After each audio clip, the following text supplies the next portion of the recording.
Para falar em saúde e bem-estar, necessariamente devemos começar pela alimentação. Por isso, neste nosso encontro de hoje, você vai conhecer um dos melhores guias alimentares do mundo, que condensa várias informações em 10 passos e uma regra de ouro para uma alimentação saudável e natural. Eu tenho certeza que você vai se surpreender. Vem comigo até o final.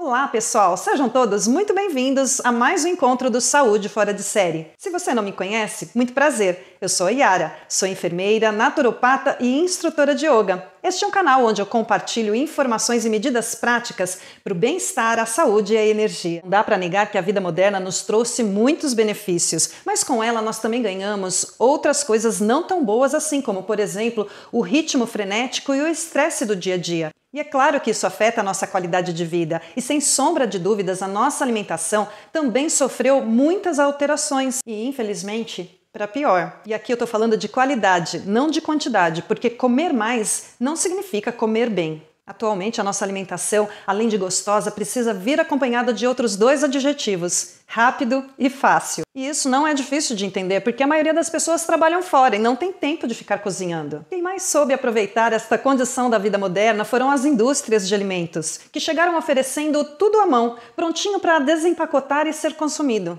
Porque vamos combinar, a gente sabe como é. Fritar um nuggets é muito mais rápido do que fazer o frango empanado. Colocar uma lasanha no micro-ondas é muito mais prático do que fazer um molho de tomate no fogão. E é assim que nós vamos cedendo cada vez mais a esta nova forma de se alimentar, economizando tempo, mas perdendo o mais importante, a nossa saúde e o bem-estar. E agora nós estamos colhendo os resultados dessas mudanças impulsionadas nos últimos 50 anos pelas indústrias de alimentos e o marketing. Uma verdadeira epidemia de doenças crônicas não transmissíveis, como por exemplo as doenças cardíacas, hipertensão, AVCs, as diabetes, obesidades, cânceres e demências, entre outras. E isso não é apenas no Brasil, mas é uma situação mundial. Os números alarmantes dessas doenças se relacionam diretamente com a nossa alimentação. E para combater esse tipo de situação, cada país desenvolve uma política de saúde pública, considerando as características regionais e socioculturais do seu povo. E o nosso Brasil não ficou para trás. Nós temos o Guia Alimentar para a População Brasileira.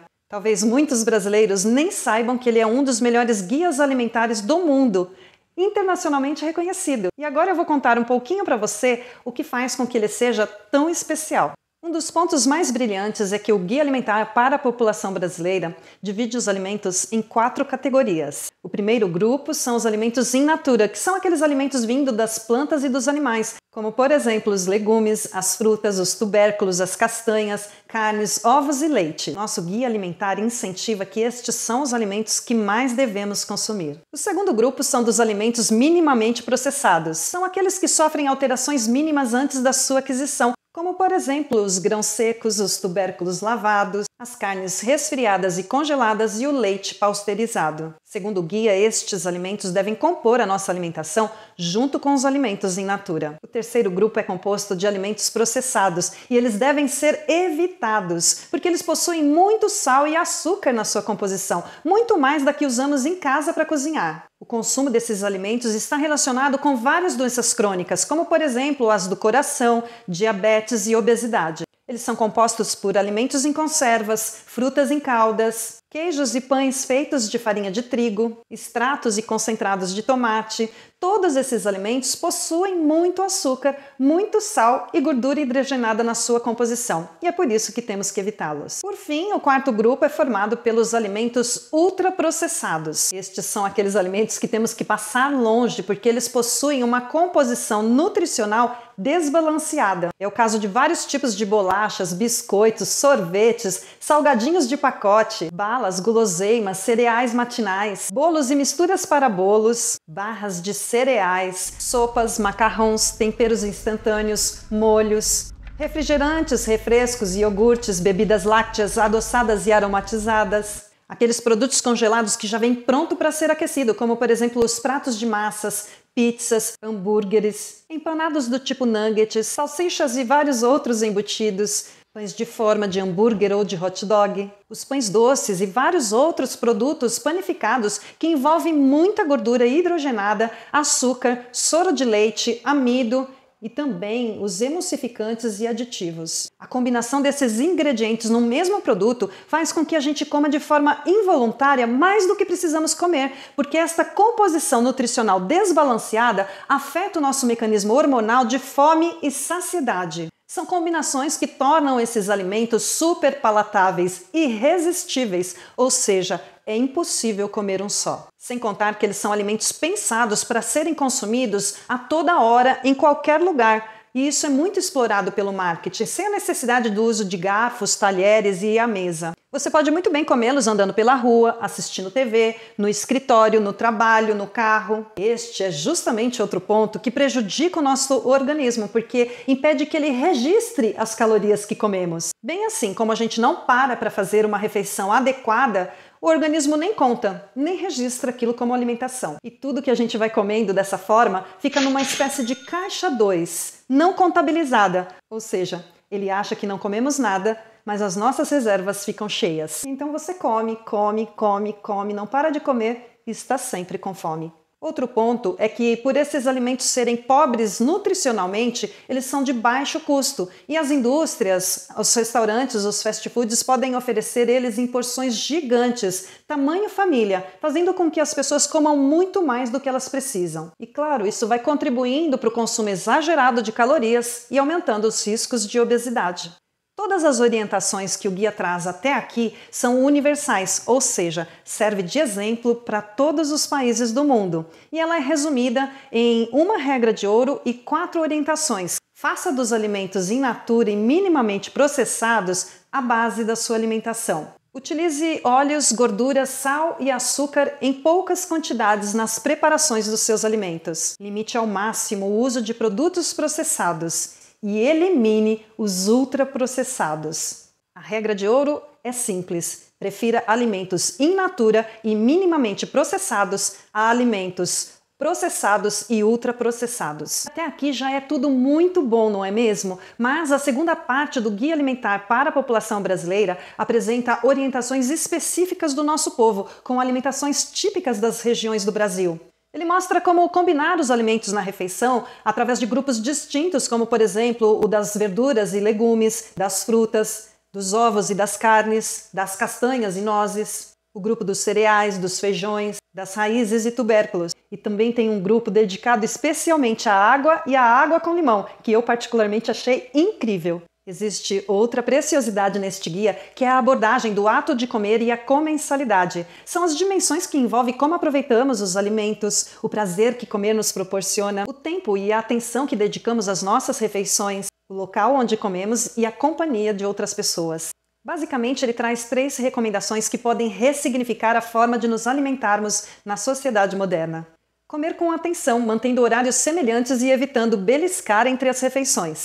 Comer devagar e com calma, desfrutando o que estamos comendo sem se envolver em outras atividades. Neste ponto, o guia explica que os nossos mecanismos biológicos que regulam o nosso apetite são complexos. Eles levam algum tempo para serem sinalizados e dizer que já comemos o suficiente. Em outras palavras, dê um tempo para o seu metabolismo agir corretamente. Comer em locais apropriados, ou seja, confortáveis e tranquilos, evitando comer na mesa do trabalho, dirigindo seu carro, andando pela rua, na frente da televisão ou com o celular sobre a mesa. Esses são estímulos que fazem com que você coma quantidades ilimitadas. Por que você acha que muitos restaurantes e fast food colocam som alto ou televisores no ambiente onde você se alimenta? E comer sempre que possível na companhia de pessoas agradáveis. De forma brilhante, o guia orienta a compartilhar as atividades domésticas do antes e do depois das refeições. Dividir as atividades em adquirir, preparar e cozinhar os alimentos, além de aprofundar os laços entre os membros da família, ainda faz parte da nossa cultura e da nossa natureza humana. E esta é a melhor forma para que a carga de trabalho não pese de forma desproporcional apenas sobre um membro da família. Bom, pessoal, e agora que vocês já conhecem um pouco mais sobre o Guia Alimentar para a População Brasileira, eu quero abrir um parêntese e deixar aqui o meu repúdio à nota técnica de número 42/2020 da app SPA Mapa, que pretende revisar os pilares deste guia tão bem elaborado. Fica muito claro que este pedido de revisão tem por trás o interesse das indústrias de alimentos processados e ultraprocessados. Elas não estão nada felizes com as recomendações do nosso guia alimentar. Elas não se beneficiam e não estão contentes com as orientações. O Guia Alimentar para a População Brasileira protege o seu povo ao deixar explícito os tipos de malefícios que esses alimentos trazem para a nossa saúde. É fundamental que cada um de nós exerça o seu papel, tome posse desse conhecimento e aplique na sua vida, não se deixando levar pelo consumo imediato, fácil e rápido. O Guia Alimentar para a População Brasileira foi pensado para proteger a nossa saúde, das nossas crianças e famílias. Se você gostou dessas orientações, eu peço que você contribua compartilhando este vídeo com o maior número de pessoas, assim elas também vão poder conhecer e valorizar o Guia Alimentar para a População Brasileira. Como eu sempre costumo dizer nos nossos vídeos, não para por aqui não. Para fechar com chave de ouro, o Guia Alimentar para a População Brasileira traz 10 passos para uma alimentação saudável e natural. Fazer de alimentos in natura ou minimamente processados a base da alimentação. Utilizar óleos, gorduras, sal e açúcar em pequenas quantidades ao temperar e cozinhar alimentos. Limitar o consumo de alimentos processados. Evitar o consumo de alimentos ultraprocessados. Comer com regularidade e atenção, em ambientes apropriados e, sempre que possível, com companhia. Fazer compras em locais que ofertem variedades de alimentos in natura ou minimamente processados. Desenvolver, exercitar e partilhar habilidades culinárias. Planejar o uso do tempo para dar à alimentação o espaço que ela merece. Quando fora de casa, dar preferências a locais que servem refeições feitas na hora.